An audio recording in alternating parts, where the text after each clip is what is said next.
Pleased to be joined by Wittenberg Athletics Hall of Honor inductee Caroline Zimmerman, who is part of the latest class into that Hall of Honor. And first of all, thanks for taking some time with us as we look back at your time at Wittenberg.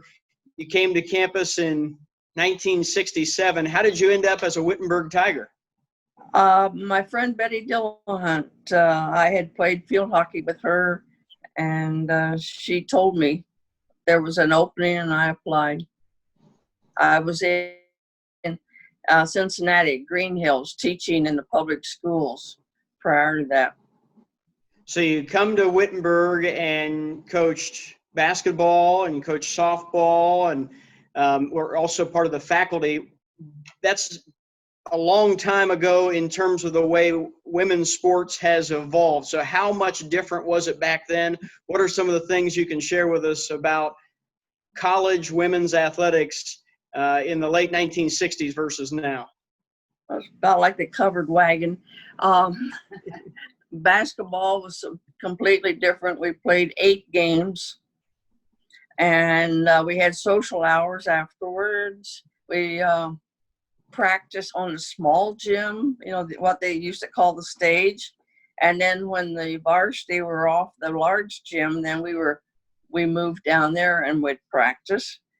The gals used their own shorts and blouses. We didn't have uniforms for a while, and fairly primitive, I'd have to say that. Wittenberg has always sort of been at the forefront when it comes to trying to create those opportunities. So how were you and the people around you able to improve on those things that started out so primitive? Well, just a lot of putting in first of all, my friend Betty Dillahunt was a good mentor to me, and she helped move me along in my profession. That she taught us to be competitive, to be adventurous, but to care about our students. Well, obviously, Betty had an impact on your life and your time at Wittenberg, and I'm sure many others did.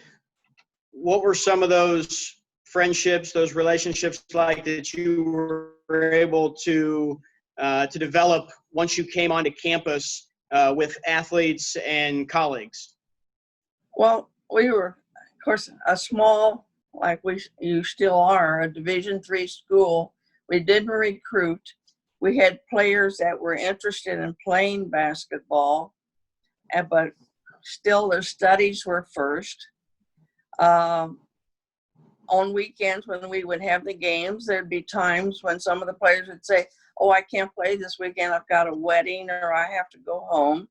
So you just made do with what players you had and went with their skill. And a lot of them were good in high school, but when you go to a college, you have a lot of good people. And a lot of it was trying to mold them into a team rather than to be an individual star like they were in high school. So that was the problem. I would think that some of the things that make a successful coach today haven't changed, right? It's about trying to build that team chemistry and trying to get everybody kind of pulling in the same direction. And without that much emphasis on sports. I mean, their studies came first. Frankly, their social time came first. And then we had our sports. You also were, as I said, on the faculty, associate professor for health and for phys ed. What were some of the courses you taught, and how did that play a role in kind of how you made your way at Wittenberg? Well, like being in the liberal arts, you teach a lot of different things. We taught health and like community health, but I also taught an adaptive physical education where it was working with spatial populations.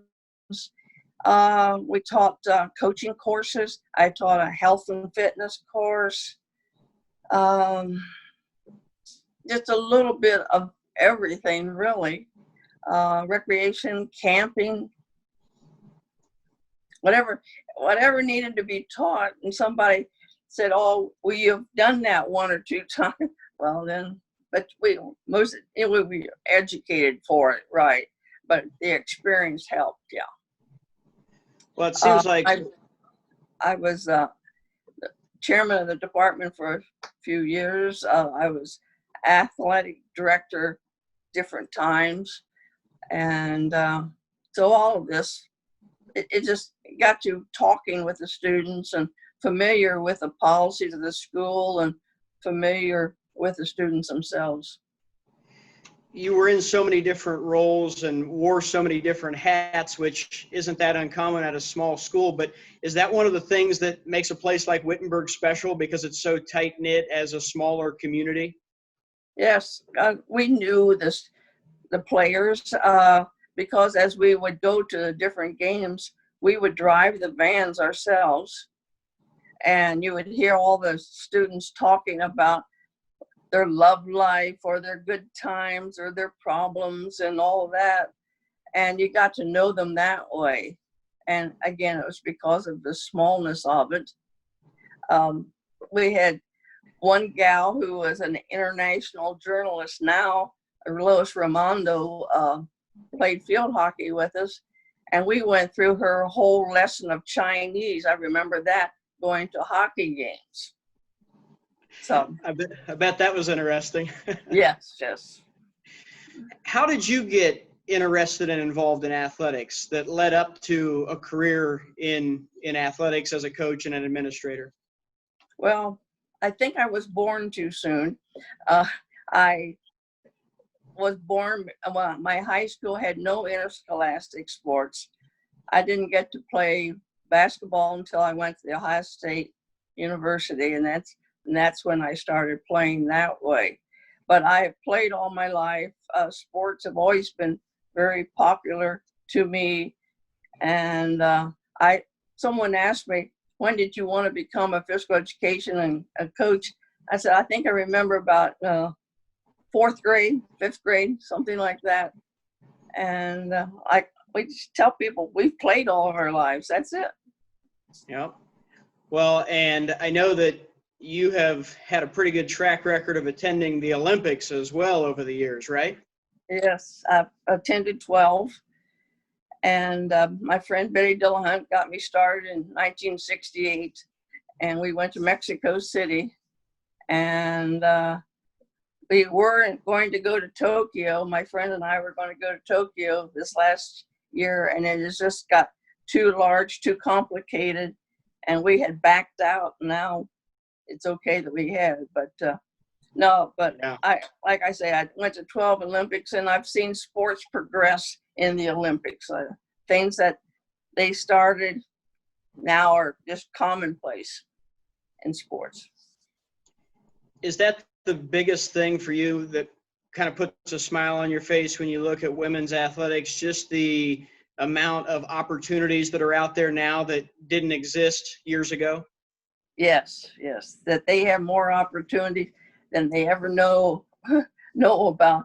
I had one player that said to me, well, why don't you give motivational speeches before the game? And coming from a situation where I never got to play, I thought, my gosh, just being able to play, that's motivation to me, but it's not now. So. Yeah, obviously it's changed quite a bit. I know that you did some significant research when it comes to health and physical abilities for senior citizens and things like that, things that expanded overseas into Scandinavian countries. Tell me a little bit about what that entailed and how that came about.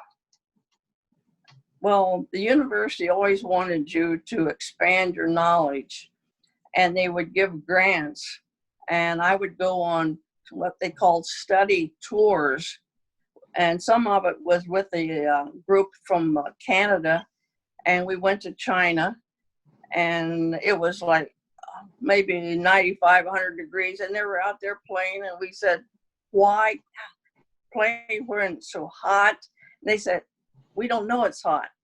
And we also were told, don't ever play with anything above a third grade Chinese child table tennis, you'll get beaten. Everything like that.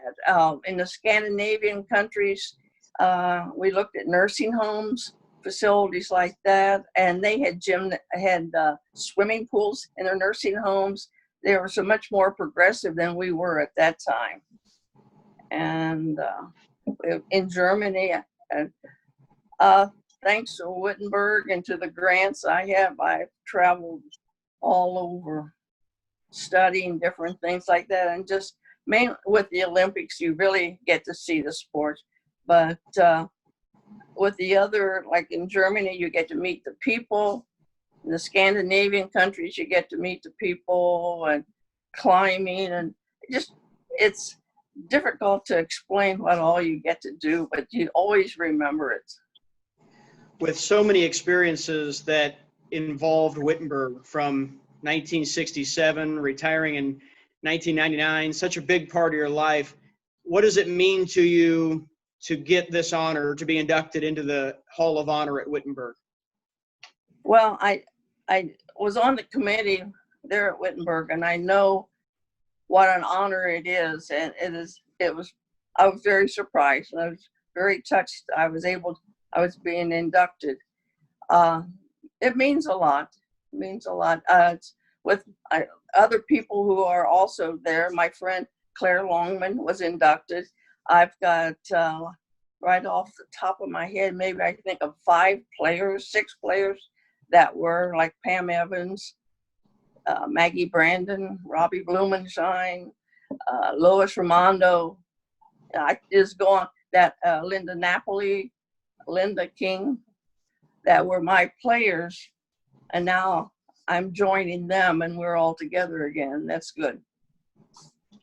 I would think that's one of the things that you take away from being a coach. You obviously are excited for things like this for yourself, but seeing your players get inducted into the Hall of Honor and go on to adult life, if you will, and be able to stay in communication with them, I would think that's pretty special.